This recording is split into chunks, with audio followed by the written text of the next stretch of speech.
मातृशक्ति को नमन। Channel 24+ news के खास विशेष मनमोहक, एक अच्छा विश्व बनाने वाला, एक अच्छा राष्ट्र बनाने वाला, एक अच्छा समाज बनाने वाला, अच्छा नीति के सिद्धांत देने वाला, धर्म दर्शन की बात करने वाला पुनरुत्थान कार्यक्रम में आप सभी का हार्दिक स्वागत है, अभिनंदन है, सत्कार है। पुनरुत्थान कार्यक्रम में हम प्रतिदिन नए नए विषयों के साथ प्रवेश होते हैं और उसी क्रम के अंदर आज एक सपने से संबंधित विषय है, सपना कभी न अपना। भाई और बहनों, दर्शकगण, श्रोतागण, सपने मनुष्य लेता रहता है और सपने कितने सच होते हैं नहीं कहा जा सकता है। पहले हम देखेंगे कि व्यक्ति सपना क्यों लेता है, सपना कैसे आता है और सपना किस समय में आता है। देखिए, हमारे जीवन के अंदर कोई घटना घटित होती है कि हम कोई अचीवमेंट करना चाहते हैं, उस तक पहुंच नहीं पा रहे हैं, कुछ ऐसी बाधाएं आती है कि हम अचीवमेंट पार नहीं कर पा रहे हैं, तो वह प्रवृत्ति हमारे सपने में आती है। दूसरा, हमारे साथ बहुत बड़ा तिरस्कार हो रहा है, समाज तिरस्कृत कर रहा है और हम निराश हो जाते हैं और हम किसी सत्तावान या धनवान व्यक्ति जो कि हमारे साथ के अंदर अन्याय कर रहा है उसका प्रतिरोध नहीं कर पाते हैं, तो वह प्रतिरोध सपने में होता है। और तीसरी चीज़ ये होती है कि व्यक्ति कुछ बड़ा अपने आप बन जाता है, तो उस समय में भी सपने आया करते हैं। तो हम ये बताना चाहते हैं कि सपने कब आते हैं।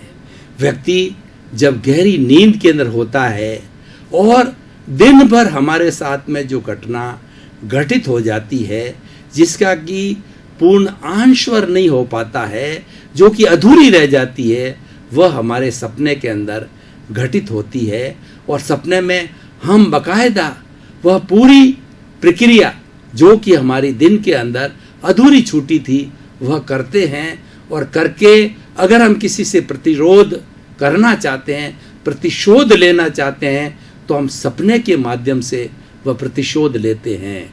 और कई अचीवमेंट्स हैं जो हम कर नहीं पाते हैं, उसके जैसे कि कोई एमएलए बनना चाहता है, कोई एमपी बनना चाहता है, कोई आईएएस बड़ा अफसर बनना चाहता है, लेकिन वो बन नहीं पा रहा है, या कुछ ही मार्क्स की वजह से वह इंटरव्यू के अंदर पीछे रह गया, या वह कुछ वोटों से वो हार जाता है, तो वह सपने के अंदर अपने आप को संजोता है कि मैं एमपी बन गया, एमएलए बन गया, मिनिस्टर बन गया, और अपनी संतुष्टि करता है।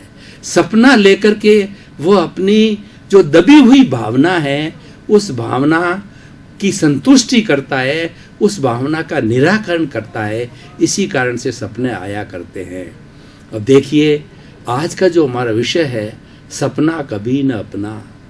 कहने का अर्थ ये भाई और बहनों, कभी भी सपने को सच नहीं माने। सपने सच कितने होते नहीं कहा जा सकता है, सच हो भी जाते हैं, नहीं भी होते हैं, लेकिन सपने को कभी भी अपना नहीं माने। सपने में कोई आप बात को जो है वो सही नहीं माने। सही चीज़ वह है जो आप स्वयं पुरुषार्थ करते हैं, जो जितना आप जो है अपने हाथ में निष्काम कर्म करते हैं, वह मुख्य बात होती है। तो सपने से तो मात्र हमें एक गाइडलाइन मिलती है, और सपना एक नेचुरल प्रक्रिया है, उसके अंदर आता है, लेकिन हमें सपने जो है वो को सही नहीं मानना चाहिए। कुछ इस तरीके की बातें होती है, जैसे मैं आपको उदाहरण देना चाहता हूँ कि जैन धर्म के दो बड़े आचार्य हुए हैं, आचार्य तुलसी और आचार्य महाप्रज्ञ। ऐसा कहा जाता है कि वो एक ऐसी जुगल जोड़ी थी कि आचार्य तुलसी दिन में सपने लेते थे कि समाज के लिए भला कार्य करना है, और आचार्य महाप्रज्ञ जी अपने पुरुषार्थ से उनके द्वारा लिए गए सपने को पूर्ण करते थे। तो ये भी एक तरीका है, हम कोई सपना लेवें तो वह सपना हमें पुरुषार्थ करने से पूरा हो सकता है। पुरुषार्थ हमारे हाथ में है, लेकिन जो उसका रिजल्ट मिलना वो हमारे हाथ में नहीं है। गीता को मैं कोट करना चाहूँगा कि गीता में भगवान कृष्ण ने कहा है कि निष्काम कर्म करो, कर्म करते रहो, पुरुषार्थ करते रहो, लेकिन फल की इच्छा मत करो। ये इसीलिए कहा गया है कि पुरुषार्थ हमारे हाथ के अंदर है, पुरुषार्थ करने में हम स्वतंत्र हैं, लेकिन निर्णय क्या आएगा, उसका रिजल्ट क्या मिलेगा, वो हमारे हाथ में नहीं है। क्योंकि इस सृष्टि को चलाने वाला जगत नियंता व्यवस्थित शक्ति है। बहुत से संयोग मिलकर के जो इस सृष्टि को चलाते हैं, वो सारे संयोग जो है हमारा सहयोग करते हैं तो हमें रिजल्ट सही मिल जाता है। लेकिन उन संयोगों में से कोई एक दो संयोग भी अगर सहयोग न करे तो वह रिजल्ट हमारे हाथ में नहीं आता। इसीलिए भगवान कृष्ण ने कहा है कि तुम पुरुषार्थ करते रहो, और जो व्यक्ति पुरुषार्थी होता है उसको एक न एक दिन उसका रिजल्ट अच्छा मिलता ही है। लेकिन रिजल्ट की भावना न रख करके पुरुषार्थ करना सद दिशा के अंदर, सम्यक दिशा के अंदर, तो व्यक्ति व्यस्त रहता है और अपनी पूरी एफिशिएंसी को उसके अंदर वो लगाता है और वह उसको पूरा करने की कोशिश करता है। लेकिन कई बार विरोध, अगर रिजल्ट उसके मनोनुकूल न आवे तो निष्काम कर्म करने वाले को, रिजल्ट की परवाह नहीं करने वाले को, उसको कोई तकलीफ नहीं होती है, उसको कोई कष्ट नहीं होता है। नहीं तो अगर व्यक्ति पहले से रिजल्ट ओरिएंटेड बन जाता है कि नहीं, कार्य प्रारंभ करते वो रिजल्ट की बात सोचने लगता है और रिजल्ट न मिलता है तो दुखी हो जाता है, डिप्रेशन के अंदर चला जाता है और उसकी एफिशिएंसी बहुत डाउन हो जाती है, वो पुरुषार्थ करना भी छोड़ देता है। इसलिए निष्काम कर्म की थ्योरी जो गीता में बनाई है वो मानव मात्र पे लागू होती है, और जो इस थ्योरी को अपने जीवन के अंदर लागू करता है तो वो कभी भी व्यक्ति दुखी नहीं होगा और वो व्यक्ति हमेशा प्रसन्न होगा। और वैसे भी देखा जाए तो इस सृष्टि को चलाने वाला है जगत नियंता, सारी व्यवस्थित शक्ति, ये सब संयोग चलाते हैं। मैं जैन धर्म को यहाँ कोट करना चाहूँगा। जैन धर्म कहता है काल, स्वभाव, कर्म, पुरुषार्थ और नियति, ये पांच चीजें जब मिलती है, पांचों चीजें जब फेवर करती है, तब कोई छोटी से छोटी और बड़ी से बड़ी इवेंट घटित होती है। और पांचों में से एक भी जो है अगर मिसिंग पार्ट होता है तो घटना घटित नहीं होती है। मैं आपको उदाहरण के द्वारा बताना चाहता हूँ कि एक 10th क्लास का बच्चा है जिसको कि बोर्ड के अंदर बैठना है 10वीं की परीक्षा के अंदर, तो काल का मतलब जो उसकी निर्धारित उम्र है 14-15 साल की, वह निर्धारित उम्र का है। स्वभाव का मतलब योग्यता, वो स्टूडियस है, दिन रात पढ़ता है और सही पढ़ाई करता है और सही तरीके से अध्ययन करता है, ये स्वभाव। और कर्म का मतलब है उसका जो फेट, उसका लक है, भाग्य है, वह भी उसके साथ फेवर करता है। प्रथम टेस्ट में, द्वितीय टेस्ट में, तृतीय टेस्ट में, हाफ ईयरली में अच्छे मार्क्स आ रहे हैं, इसका मतलब ये उसका लक फेवर करता है। तो काल, स्वभाव, कर्म और पुरुषार्थ, वो खूब मेहनत करता है, दिन के अंदर 5-5, 6-6, 8-8 घंटे पूरी पढ़ाई करता है और दद्दचित्त होकर के पढ़ाई करता है। लेकिन अब देखिए जो नियति है ना, 5वां फैक्टर, वह भी एक फैक्टर है, वो उसके अनुकूल नहीं है।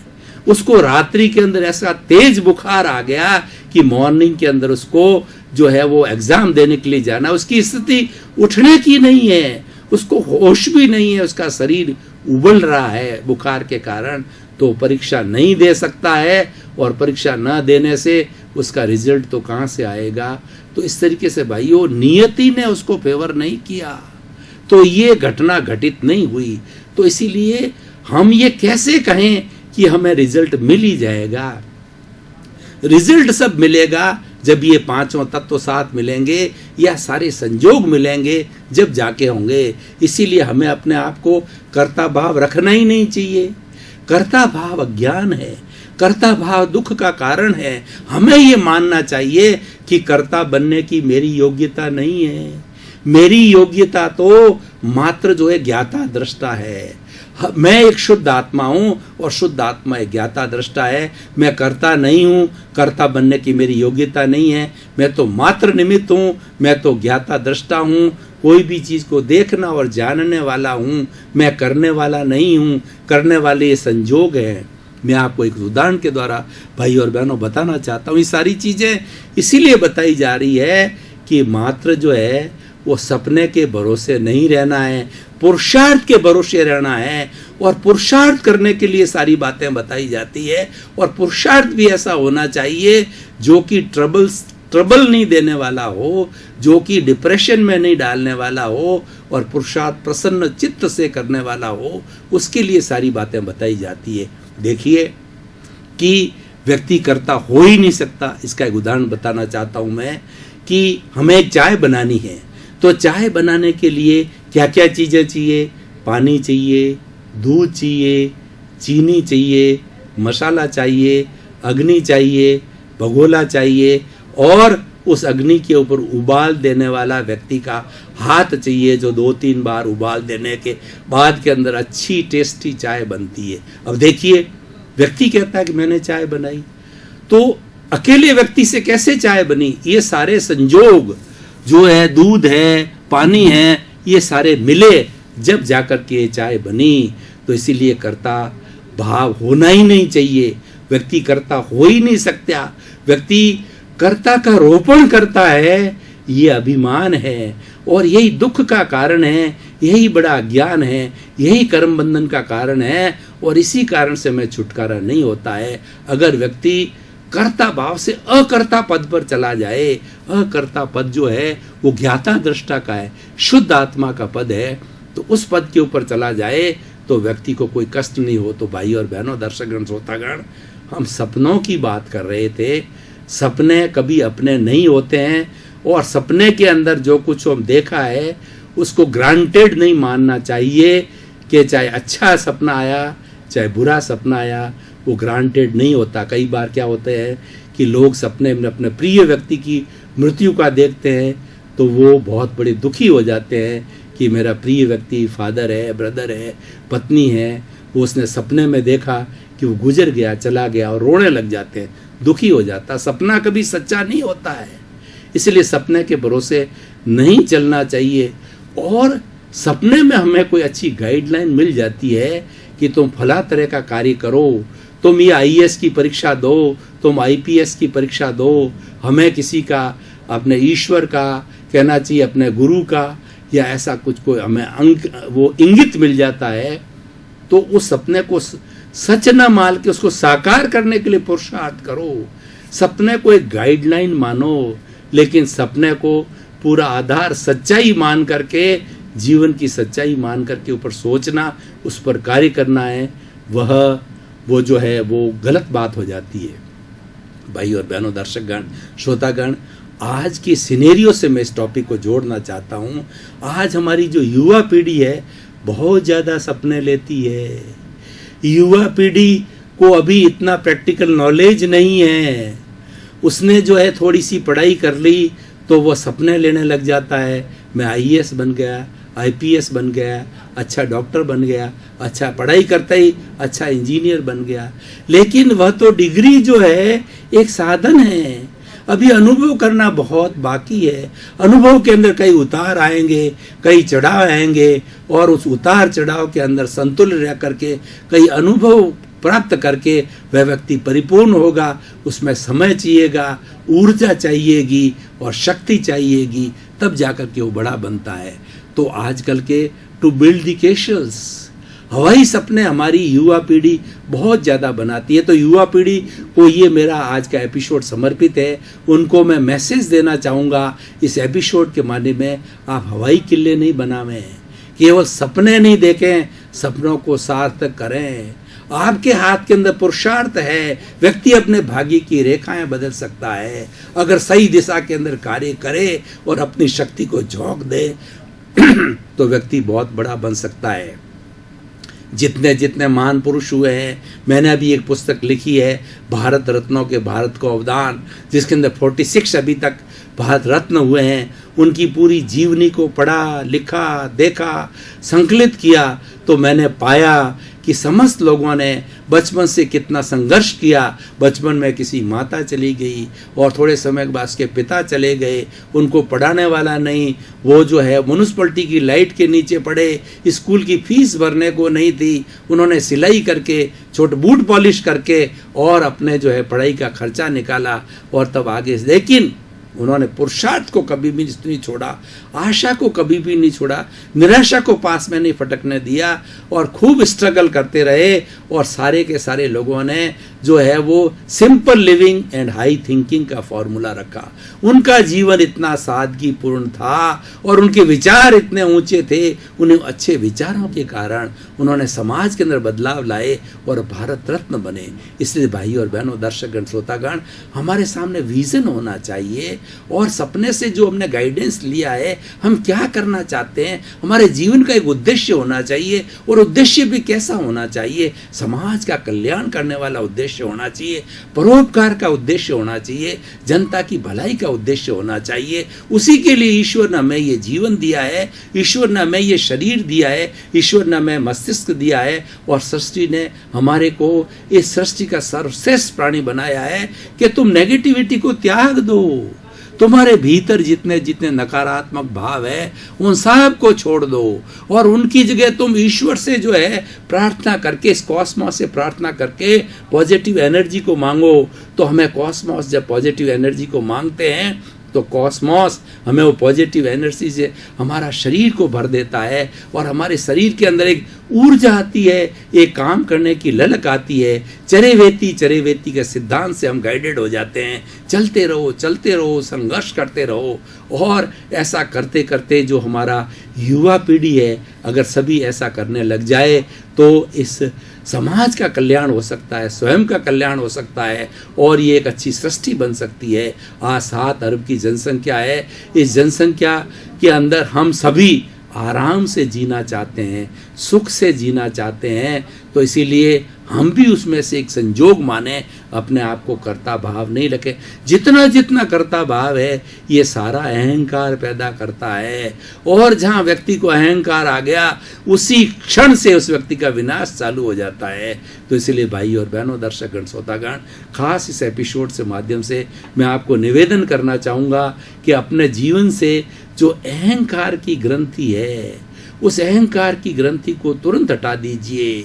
और अहंकार के लिए कहा जाता है क्रोध, अहंकार, माया और लोभ, ये चंडाल चौकड़ी है। ये चारों साथ रहते हैं और इन सब का जो लीडर है वो अहंकार है। और ये लीडर जहाँ घुसता है 3 पीछे के पीछे आ जाते हैं, कोई रोक नहीं सकता, मालूम ही नहीं पड़ता है, तीनों उसके साथ के अंदर आ जाते हैं और व्यक्ति को खराब करना चालू कर देते हैं। इसीलिए मैं तो ये प्राय कहना चाहूँगा कि ऐसे गुरु को तलाशिए जो कि ये जो कालबेलिए जो होते हैं, जो सर्प को पकड़ते हैं और उनके अंदर एक इस तरीके का एक्सपर्टाइजेशन होता है कि उस सर्प की जो थैली होती है, विष की थैली, उस विष की थैली को ऑपरेशन करके काट करके उस विष की थैली को फेंक देते हैं। फिर वो एक पुतला मात्र सर्प रहता है और उस सर्प को लेकर के वो घूमते रहते हैं और अपनी कमाई करते हैं और वो उसके साथ के अंदर वो पुंगी बजाते हैं और उसे अपना जीवन का यापन करते हैं। लेकिन क्योंकि उसकी विष की थैली को निकाल दिया कालबेलिए ने,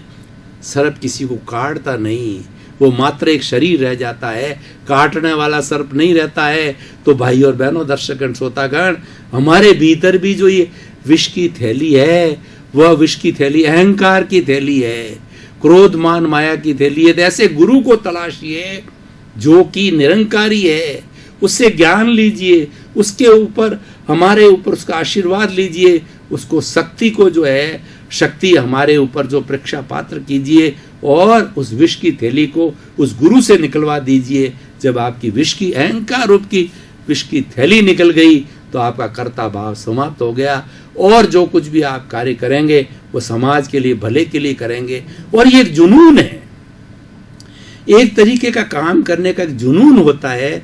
व्यक्ति जिस लाइन के अंदर चला जाता है, अच्छी लाइन हो या बुरी लाइन हो, सबसे पहले सेलेक्ट करिए कि मुझे बुरी लाइन में नहीं जाना है, मुझे अच्छी लाइन के अंदर जाना है। अच्छी लाइन पकड़ने के बाद में एक जुनून होना चाहिए कि उसको हम आगे बढ़ाएं और बढ़ा करके और हम लोक कल्याण का काम करें, हम परोपकार का काम करें, समाज कल्याण का काम करते हैं। ऐसा कहा जाता है कि जो व्यक्ति दूसरों के आंसू पहुंचता है, भगवान उस व्यक्ति के कभी आंसू नहीं आने देते हैं। यानी हम अपने आप को अंदर दूसरे के अंदर स्थापित दूसरे के दुख में अपना दुख स्थापित कर देते हैं, उससे करुणाशील हो जाते हैं, तो हमारा दुख स्वतः ही समाप्त हो जाता है। दर्शकगण, श्रोतागण, भाई और बहनों, आपका बहुत बहुत धन्यवाद, आपके प्रति कृतज्ञता। आप पुनरुत्थान कार्यक्रम को बराबर इंटरेस्ट के साथ देख रहे हो, इसीलिए पुनरुत्थान कार्यक्रम पॉपुलरिटी को प्राप्त कर रहा है। पुनरुत्थान कार्यक्रम प्रतिदिन नए नए विषयों के साथ में नए नए टिप्स देता है, और पुनरुत्थान कार्यक्रम का उद्देश्य है जगत कल्याण का उद्देश्य है, जय जगत का कल्याण उद्देश्य है। सर्वे भवन्तु सुखिनः, सर्वे भवन्तु निरामया। इसी क्रम में आपका जीवन आनंदमय, मंगलमय, प्रेममय, सुखमय रहते हुए आप खूब समाज की सेवा करें, परोपकार करें, आपके प्रति मंगल भावना।